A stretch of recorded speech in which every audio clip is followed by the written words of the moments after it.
Hello everyone, welcome to Ontogenesis Automation Unfolding Technology। Ontogenesis Automation Unfolding Technology में आप सभी का स्वागत है और आज हम डिस्कस करने वाले हैं boiler field and DCS simulated training basic to advance level के ऊपर। बॉयलर फील्ड एंड डीसीएस का जो सिमुलेटेड ट्रेनिंग है, ये पूरा का पूरा कोर्स टोटल 15 सेक्शन में डिवाइड किया हुआ है। ये 15 सेक्शन ऐसे हैं जहां पे आपको हर एक चीज theory plus practical with animated videos, real time pictures, हर एक चीज को एक्सप्लेन किया जाएगा। ये 15 सेक्शन इस तरीके से डिजाइन किया हुआ है, चाहे वो एकेडमिक लेवल पे हो, चाहे वो इंडस्ट्री पे काम कर रहा हो, फ्रेशर से या एक्सपीरियंस से, सबके लिए बेनिफिशियल होगा। Boiler first class, boiler second class and BOE exam, तीनों एग्जाम्स के लिए ये कोर्स सेल्फ सफिशिएंट रहेगा। मैं आप लोगों से सिलेबस के बारे में थोड़ा सा डिस्कस कर लेता हूं सबसे पहले। So what are you going to learn in this program? Section 1, जिसपे हम लोग बॉयलर के बेसिक अंडरस्टैंडिंग लेंगे कि बॉयलर क्या होता है, बॉयलर की इंपॉर्टेंस क्या है, कहाँ पे यूज होता है, स्कोप क्या है, आईबीआर क्या है, आईबीआर के गाइडलाइंस क्या है, रूल्स क्या होते हैं, रेगुलेशंस क्या होते हैं, क्या क्या रूल्स है, रेगुलेशंस है। फिर हम फंडामेंटल ऑफ थर्मोडायनामिक्स, जिसमें pressure, temperature, flow, level, enthalpy, entropy, pressure बढ़ता है टेम्परेचर के साथ क्या रिलेशन है, कैसे होता है, चार्ल्स लॉ, बॉयल्स लॉ, वो सारी बातें थियोरिटिकल, जितनी सारी चीजें जाननी चाहिए एक बॉयलर इंजीनियर को, बॉयलर ऑपरेटर को, वो सारी बातें यहाँ पे सीखेंगे। और मैं बता दूं, मेरे भाई जो मैट्रिक पास करके बॉयलर सेकंड क्लास पे काम कर रहे हैं, इनको ये सारी बातें पता ही नहीं है। और मैं जब बात करूंगा ये सारी बातें, तो इस लेवल पे बात करूंगा कि उनको समझ में आए, तो इंजीनियर्स को ऑटोमेटिकली समझ में आए। बेसिक लेवल पे बात करेंगे, रॉ लेवल पे बात करेंगे कि जितने पैरामीटर्स है वो पैरामीटर्स क्या होते हैं, उनका अंडरस्टैंडिंग लेंगे। ऐसा नहीं किताबी डेफिनेशन रट्टा मारने का यहाँ पे जरूरत नहीं है। हमको अंडरस्टैंडिंग चाहिए कि प्रेशर क्या होता है, एंथैल्पी, एंट्रोपी के साथ प्रेशर और टेम्परेचर का क्या रिलेशन है, कैसे बढ़ता है, कैसे घटता है, वो सारी बातें। तो I hope section 1 is clear to you, जहाँ पे बॉयलर के अंडरस्टैंडिंग हो गए। अब बॉयलर जब समझ गए, उसके बाद जो इंपॉर्टेंट चीज आता है किसी भी बॉयलर में, वो होता है वाटर, पानी। तो वाटर के ऊपर जाएंगे तो वाटर के इम्प्योरिटीज देखेंगे, ट्रबल्स देखेंगे, वाटर के रेमेडीज देखेंगे कि क्या क्या इम्प्योरिटी, किस किस टाइप के पानी होते हैं, पानी में क्या क्या टाइप के इम्प्योरिटी होते हैं, उनके वजह से बॉयलर में कौन कौन से सेक्शन पे क्या क्या टाइप के प्रॉब्लम्स आ सकते हैं। फिर देखेंगे कि उनसे हम बच कैसे सकते हैं, रेमेडी क्या है, प्रिकॉशंस क्या है। फिर हम पूरा का पूरा एक एंटायर वाटर ट्रीटमेंट प्लांट का डिटेल्स में एनालिसिस करेंगे, क्या क्या सेक्शंस होते हैं, आरओ प्लांट क्या होता है, डीएल प्लांट क्या होता है, आप मॉर्फोलिन में क्या चीज रहता है, क्यों डोज करता है, कैसे डोज करना चाहिए। आप ट्राइसोडियम फॉस्फेट के ऊपर बात करेंगे, एम एल्काइलिनिटी, पी एल्काइलिनिटी क्या होता है, क्या बढ़ने से क्या हो जाएगा, घटने से क्या हो जाएगा, वो सारी डिटेल्स में बात करेंगे। फीड वाटर, बॉयलर वाटर का पैरामीटर के ऊपर बात करेंगे कि क्या क्या पैरामीटर कितने रेंज पे रहना चाहिए, और उस रेंज से ऊपर जाएगा तो क्या दिक्कत आएगी, और उस रेंज से नीचे आएगा तो क्या दिक्कत होगी, हमको क्या एक्शन लेना चाहिए ऐसे सर्कमस्टेंसेस में। तो with real time case studies हम ये सारी बातें करेंगे सेक्शन 2 पे। सेक्शन 3 पे आते हैं। अब हम लोग बॉयलर के जो आर्किटेक्चर है उसके ऊपर बात करेंगे, डिफरेंट टाइप्स ऑफ बॉयलर्स के बारे में बात करेंगे, उनके अलग अलग बॉयलर कहाँ पे कौन सा बॉयलर यूज करना चाहिए उस पर बात करेंगे। सब क्रिटिकल क्या होता है, सुपर क्रिटिकल बॉयलर क्या होता है, Cochran boiler, Lancashire boiler, Babcock Wilcox boiler, locomotive boiler, AFBC, PFBC, CFBC, PF, travelling grate, WHRB, वो सारी बॉयलर्स के फीचर्स हम यहाँ पे देखेंगे, उनके कंस्ट्रक्शंस देखेंगे, क्या क्या चीजें होते हैं, कैसे क्या लगता है, वो उसके ऊपर डिटेल्स में बात कर लेंगे सेक्शन 3 पे। सेक्शन 3 पे जब हमने पूरा डिटेल्स बॉयलर के बारे में जाना, हर एक टाइप के बॉयलर के बारे में जाना, ऐसा नहीं है कि कोई एक पर्टिकुलर बॉयलर, उसके बाद हम आएंगे और boiler mounting accessories and auxiliaries के बारे में जानेंगे। Boiler mounting accessories and auxiliaries are very important. क्या होते हैं, क्या क्या टाइप के होते हैं, कहाँ पे कौन सा माउंटिंग्स लगता है, ऑक्सिलरीज लगता है, उसका स्पेसिफिकेशन क्या होता है, आईबीआर के हिसाब से क्या होना चाहिए, वो सारी बातें हम यहाँ पे कर लेंगे। उसके बाद जाएंगे तो सेक्शन 5 पे, और सेक्शन 5 पे हम देखेंगे सर्किट्स, बॉयलर के सर्किट्स। और जब मैं बॉयलर के सर्किट्स की बात करूंगा तो मैं एएफबीसी बॉयलर स्पेसिफिक बात करूंगा। अब सर्किट में हम देखेंगे कि वाटर स्टीम सर्किट क्या होता है, डीएरेटर क्या होता है, डीएरेटर का यूज क्या होता है, उसके अंदर क्या रहता है, कहाँ कौन सा केमिकल डालते हैं, कितना डालना चाहिए, क्यों डालना चाहिए, इकोनोमाइजर की बात करेंगे, बीएफपी की बात करेंगे, feed control station, temperature control station, safety valves, MSSB, MSVB, तो वो क्या क्या टाइप के होते हैं, कैसे उसको लगाया जाता है, क्यों लगाया जाता है, कितना सेटिंग करना चाहिए, वो सारी बातें इसमें सेक्शन 5 पे करेंगे। सेक्शन 6 पे जाएंगे तो एयर फ्लू गैस सर्किट देखेंगे, compressed air versus draft air, compressed air क्या होता है, ड्राफ्ट एयर क्या होता है, ID fan, FD fan, PFN, flue gas analysis करेंगे। बैक फिल्टर क्या होता है, ईएसपी का सिस्टम देखेंगे, ईएसपी के अंदर क्या रहता है कैसे ईएसपी काम करता है, वो सारी बातें हम सेक्शन 6 पे करेंगे। सेक्शन 7 पे fuel circuit, different types of fuel, mainly coal के ऊपर बात करेंगे कि कोयला कितने टाइप का होता है, कोयला में क्या क्या चीजें रहता है, उसकी क्लासिफिकेशंस देखेंगे, उसके प्रोक्सीमेट अल्टीमेट एनालिसिस कैसे होता है और क्या क्या उसमें पैरामीटर मिलते हैं हमको। कंबशन केमिस्ट्री देखेंगे, एक्सएससीआर का कैलकुलेशंस देखेंगे, किस तरीके से हम कैलकुलेट कर सकते हैं कि कितना परसेंट ऑफ एक्सएससीआर जरूरी है और एक्सएससीआर होता क्या है, क्यों जरूरी है, उस बारे में। फिर सेक्शन 8 पे जाएंगे तो एयर शेल्डिंग सिस्टम आएगा, कोयला जलाएंगे तो एश निकलेगा, एयर शेल्डिंग सिस्टम पे जाएंगे, एयर शेल्डिंग सिस्टम पे का पूरा को पूरा एक एंटायर स्कीम देखेंगे न्यूमेटिक एयर शेल्डिंग सिस्टम का। फिर फ्लाई एश क्या होता है, बॉटम एश क्या होता है, एश एनालिसिस, एश का एनालिसिस करके हमको क्या क्या चीजें पता करनी चाहिए, क्या क्या चीजें पता होती है, वो बात करेंगे। फिर then we will be going to our section 9। Section 9 पे DP study, bed material, fluidization. अब आ गए हम कहाँ पे, लाइट अप, बॉक्स अप करना है ना, hot box up, cold box up. फिर बॉयलर का प्रोटेक्शन एंड प्रिजर्वेशन, कि अगर आप लंबे समय के लिए बॉयलर को बंद करके रखते हैं तो क्या क्या चीजें देखनी चाहिए, अगर आप शॉर्ट टर्म के लिए बंद करते हैं तो क्या क्या चीजों पे आपका ध्यान रहना चाहिए। तो ये सेक्शन 9 होगा। सेक्शन 10 पे जाएंगे, सेफ ऑपरेशन प्रैक्टिस। अब हम आएंगे ऑपरेशन प्रैक्टिस के ऊपर। ऑपरेशन प्रैक्टिस में हम देखेंगे बॉयलर फील्ड ऑपरेशन।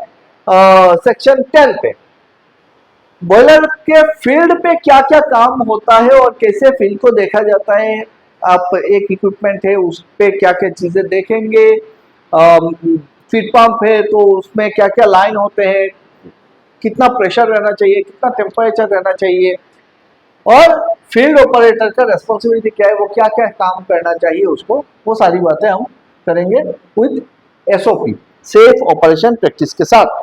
तो ये हो जाएगा मेरा फील्ड का। उसके बाद हम लोग लेंगे introduction to PLC, DCS and SCADA. PLC, DCS, SCADA आज के डेट पे मैंडेटरी है किसी भी सब्जेक्ट, किसी भी ब्रांच के लिए। तो यहाँ पे हम लोग सिर्फ इंट्रोडक्टरी पार्ट देखेंगे कि होता क्या है, कैसे काम करता है, इसके अंदर में प्रोग्रामिंग वगैरह आपको नहीं चाहिए। Then we will go to our section 12, जहाँ पे हम लोग कंट्रोल रूम ऑपरेशन सीखेंगे कि कंट्रोल रूम में बैठ के, डीसीएस पे बैठ के, स्काडा में बैठ के हम कैसे बॉयलर को ऑपरेट करते हैं, इमरजेंसी सिचुएशंस पे कैसे एक्शन लेते हैं, कौन कौन से पैरामीटर क्रिटिकल होते हैं, कौन कौन से पैरामीटर पे हमारा फोकस रहना चाहिए, किस तरीके से मेंटेन करना चाहिए, अगर आपका तो पकड़ लो टेम्परेचर बढ़ गया, प्रेशर घट गया तो क्या करेंगे, प्रेशर बढ़ गया, टेम्परेचर घट गया, या दोनों ही कम हो रहे हैं, तो अलग अलग सिचुएशन पे कैसे कौन सा पैरामीटर रखना चाहिए, ऑक्सीजन लेवल कितना होना चाहिए, और अगर कुछ गड़बड़ होती है तो किस ढंग से हमको एक्शन लेना चाहिए, डिसीजन लेना चाहिए बॉयलर डीसीएस पे बैठ के, वो देखेंगे सेक्शन 12 पे। यहाँ पे देखो control room operation, familiarisation with SCADA features, pressure control, flow control, drum level control, balance draft control, alarm view, graphical view. ये भी बहुत इंपॉर्टेंट है कि अगर कुछ एक ऑकरेंस होता है, कुछ घटनाएं होती है, कोई एक आईडी इवेंट ट्रिप कर गया है तो उसके बाद ना आप बैठ के उसका एनालिसिस कर सको। Analysis in the sense of what कि डीसीएस पे सारे स्टोर हिस्ट्री डाटा रहते हैं, वहां से कौन कौन से पैरामीटर देखते हैं, कैसे आपको वो ग्राफिकली उसको ला के ना उसका एनालिसिस करके आप पता कर सकते हो कि कौन से सेकंड पे क्या चीज हुआ होगा, कैसे घटनाएं घटी होगी। वो सारी बातें हम लोग यहाँ पे ये एनालिसिस सीखेंगे। अलार्म कैसे देखना है, ग्राफिकल व्यूज पे जानने से हम क्या क्या निकाल सकते हैं, उस पर बात करेंगे। सेक्शन 13 पे हम आएंगे और कुछ केस स्टडी लेंगे, जो रियल टाइम केस स्टडी होगा, फॉल्ट फाइंडिंग, और वो आपके प्लांट का आपका भी केस स्टडी हो सकता है अगर आप मुझसे शेयर करते हैं तो। फिर फॉल्ट फाइंडिंग, फॉल्ट एनालिसिस करेंगे, fault finding and troubleshooting करेंगे। Action to be taken during emergency, तो इमरजेंसी सिचुएशन पे अगर लो अचानक से कुछ घटनाएं हो गई तो आपको क्या क्या देखना चाहिए, क्या क्या पैरामीटर मेंटेन करने चाहिए, कैसे करेंगे। फिर हम बात करेंगे कुछ इंटरव्यू क्वेश्चन एंड आंसर की, और आप चाहे second class, first class, BOE के लिए जा रहे हैं, इंटरव्यू पे कैसा होगा, या फिर जॉब के लिए जा रहे हैं तो इंटरव्यू पे कैसा होगा, उस पर बात कर लेंगे। देन सेक्शन 14 पे हम देखेंगे कि लॉगबुक में क्या क्या पैरामीटर एंट्री होता है और कैसे कैसे रखना चाहिए। कैलकुलेशंस देखेंगे, एफिशिएंसी का कैलकुलेशन होता है, परफॉर्मेंस मॉनिटरिंग के लिए क्या क्या कैलकुलेशंस जरूरी होते हैं, वो सारे लॉगबुक से हम कैसे निकालते हैं और कैसे कैलकुलेट करते हैं, उसको देखेंगे। एंड फाइनली सेक्शन 15 पे कुछ क्विज सेशन होगा, कुछ आपके टेस्ट होंगे, and then we will be giving you a great certificate based on your performance, your attendance, your everything, your analysis।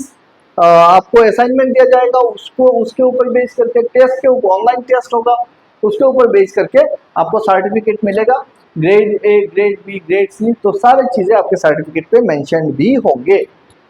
ये था पूरा का पूरा एंटायर प्रोग्राम। आई होप कि आपको प्रोग्राम का सिलेबस और प्रोग्राम के डिटेल्स को समझ में आया होगा। ऐसा एक भी पॉइंट नहीं है जो छूट गया होगा। ये प्रोग्राम करने के बाद बॉयलर के ए टू जेड जान जाओगे तो प्रोग्राम बहुत बढ़िया होने वाला है। मैं हूं Rasim Nizar Majumdar, B instrumentation engineer, 18 years of experience in field.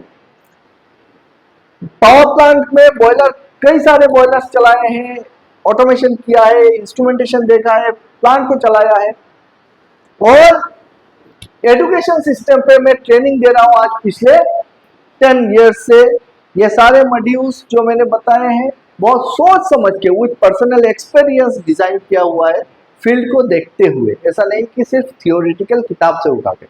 और सिखाने का तरीका भी वही रहेगा कि फील्ड पे आपको फील नहीं होगा कि आप फील्ड पे हैं, कि आप किसी मॉनिटर के सामने बैठ के देख रहे हैं, एकदम रियल टाइम फील आएगा। 18 years of experience है टेक्निकल एजुकेशन इंजीनियरिंग में। I was assistant general manager, ex assistant general manager of Insol power private limited, DLF power limited से मैंने अपना करियर का शुरू किया था। Presently I am working as CEO, chief trainer and senior faculty at Ontogenesis automation, Guwahati, Assam. My area of expertise is electrical instrumentation, automation, thermal power plant, turbine and boiler. So I hope आप सब मेरे बारे में जान गए होंगे। Ontogenesis automation unfolding technology पिछले 2013 से we are transforming lives, designing the destinies. Our trainees are working in all those famous brands like your NTPC, APDCL, AEGCL, NEPCO, Jindal, ONGC, PepsiCo, ABB, Siemens, Techno Canada, Century Plywood, Dalmia Cement, बहुत सारे और भी बहुत सारे हैं। और सिर्फ ऐसा नहीं है कि इंडिया के अंदर है, बहुत सारे ऐसे ट्रेनीज है जो इंजीनियर्स है, जो काम कर रहे हैं, वर्किंग प्रोफेशनल्स है, जो बाहर से जुड़ते हैं, जैसे मनोहर ऑरिम्यूलेशन नाइजीरिया से, सईद अली कतार से, मनोहर यूएसए से, जिलान बादशाह दुबई से, रिजवान करीम बांग्लादेश से, इमरान पाकिस्तान से। तो ऐसे और भी बहुत सारे होंगे जो हमसे जुड़ते हैं, जो ट्रेनिंग लेते हैं। ये सेम ट्रेनिंग हम लोग प्रोवाइड करते हैं। सिमिलरली गवर्नमेंट पीएसयू का एग्जाम्स का कोचिंग कराते हैं हम लोग। गवर्नमेंट पीएसयू एग्जाम्स का अगर आप रिजल्ट देखोगे 2023 का जो बैच था 121 स्टूडेंट थे, जिसमें से 79 बच्चों ने एग्जाम क्लियर किया, और ये सारे बच्चे आज के डेट पे कहीं ना कहीं पे असिस्टेंट मैनेजर या जूनियर मैनेजर रैंक पे काम कर रहे हैं। अगर आप ट्रैक रिकॉर्ड देखोगे तो हमारे एक एक स्टूडेंट सिर्फ एक एग्जाम क्लियर नहीं किया है। एक रिदमया पर जितना एग्जाम अटेम्प्ट किया है, वो सारे एग्जाम्स क्लियर किया है। नेपको में किया है, एपीडीसीएल किया है, एईजीसीएल किया है, एपीजीसीएल किया है, विशन हंसे NEEPCO एपीजीसीएल, Rajeshan NEEPCO APDCL, Siddharth NTPC APDCL, तो हर जगह पे ये कोर्स। और हम जितना पढ़ाते हैं, हम एक बात बोलते हैं कि हम पढ़ाते नहीं है, सिखाते हैं। तो हम सिखाने के लिए जो जो चीजें जरूरी होती है उस पर फोकस करते हैं, उस पर ध्यान देते हैं। एक लाइन में हमेशा बोलता हूं कि preparation does not guarantee success but without it failure is certain. आप किसी भी लेवल पे हो सकते हो, कहीं पे हो सकते हो, करियर के किसी भी मोड़ पे हो सकते हो। नॉलेज बढ़ाने का लिमिट नहीं है, वो अनलिमिटेड होते हैं। आप ज्वाइन कर सकते हो, आपका नॉलेज इतना सा भी बढ़ेगा तो वो करियर में कुछ ना कुछ ऐड करके ही जाएगा। अब उस चीज को ऐड करने के लिए जितना सारा चीजें मैंने बताया, वो सारी चीजें सीखने के लिए आपको कितना पे करना है। अगर आप 1 महीने का वैलिडिटी प्रोग्राम लेते हो तो आपको सिर्फ 1200 रुपया देना है, 1200 रुपीज 1 महीने का वैलिडिटी रहेगा। सारे जैसे ही आप एनरोल करोगे सारे वीडियोस आपको मिल जाएंगे और ओनली 1200 रुपीज है। अगर आप खत्म कर सकते हो सारा चीज 1 महीने में तो 1200 रुपये में काम बन गया आपका। सिमिलरली ये सिर्फ रिकॉर्डेड वीडियो नहीं है, ये लाइव रिकॉर्डेड है, अपडेट होते रहते हैं। जैसे जैसे लाइव क्लासेस चल देंगे उस पर और ऐड होता रहेगा, नए नए चीजें ऐड होती रहेगी। और सबसे इंपॉर्टेंट फीचर ये है कि आप कभी भी, आपको कोई डाउट है, आपने एक वीडियो देखा उसमें कुछ डाउट हुआ या फिर आप फील्ड पे हो और वहां पे कुछ प्रॉब्लम फेस किया, आप तुरंत हमसे कम्युनिकेट कर सकते हो थ्रू व्हाट्सएप या फिर थ्रू हमारे ऐप चैट। आप डायरेक्टली वहां पे मैसेज डाल दो, लिख के डाल दो, फोटो उठा के भेज दो, उसका सोल्यूशन आपको नेक्स्ट लाइव क्लास में मिल जाएगा। या फिर हम लोग 1 to 1 जूम मीटिंग करके उस डाउट को सॉल्व करेंगे। तो आप हमेशा 24/7 मेरे साथ जुड़े रहेंगे। आपको जो भी परेशानी है मैं देखूंगा। मैं Naseem Nizar Majumdar, with all my experience I am here with you to support you.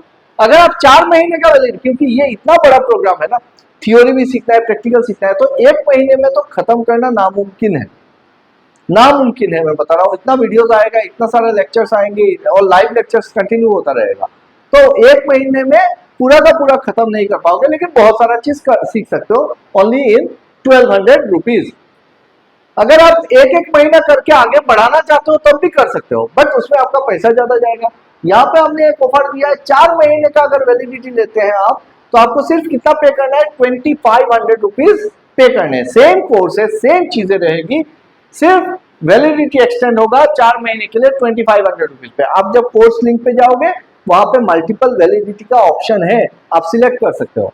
अगर आपको लगता है कि 4 महीने पे सीख जाएंगे उसके बाद भी आपको देखना है, तो आपके लिए और बेटर ऑप्शन रखा हुआ है कि अभी के लिए है 15 मंथ्स के लिए ये कोर्स मिलेगा आपको सिर्फ और सिर्फ 8700 रुपीज पे।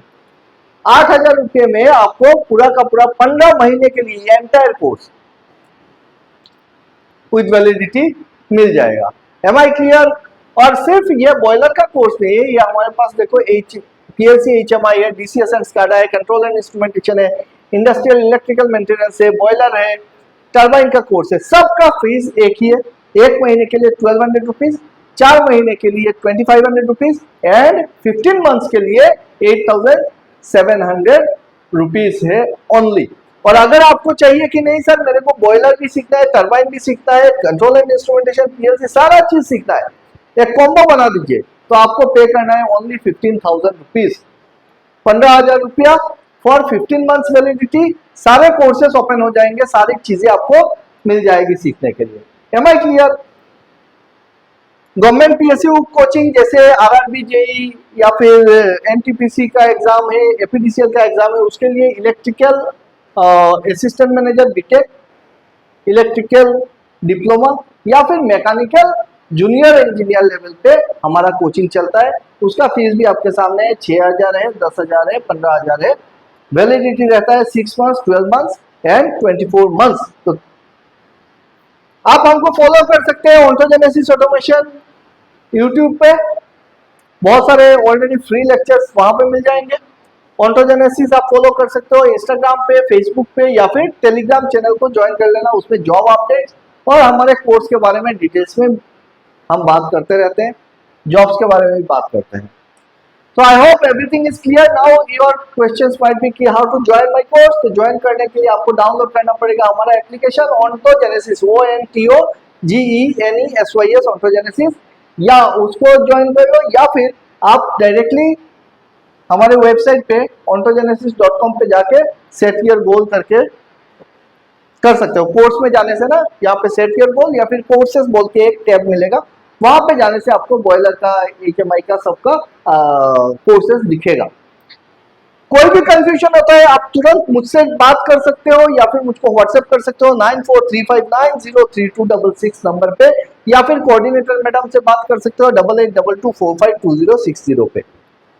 I hope all the details are clear to you and आप लोगों को समझ में आया होगा क्या क्या सीखने को मिलेगा, कितनी सारी चीजें सीखने को मिलेगी, और सिर्फ 1200 या 2500 रुपए में सीख सकते हैं आप। आपके पॉकेट पे कोई जोड़ नहीं पड़ रहा है। सो अगर आपको लगता है कि मेरी ये जो कोशिश है नॉलेज को शेयर करने का, ये कोशिश में कुछ बातें हैं जो आपके जीवन में, आपके कैरियर पे इम्पैक्ट ला सकता है, तो don't waste any more time और ये कोर्स को ज्वाइन करो। बहुत कुछ सीखने को मिलेगा, ये मेरा वादा है। और आपको जहां पे प्रॉब्लम होता है हर एक पॉइंट पे मैं आपके साथ खड़ा मिलूंगा, कभी भी कहीं भी। चलिए उसी के साथ ये वीडियो खत्म करते हैं। लाइव सेशन पे आप लोगों से बात करता हूं। Thank you very much.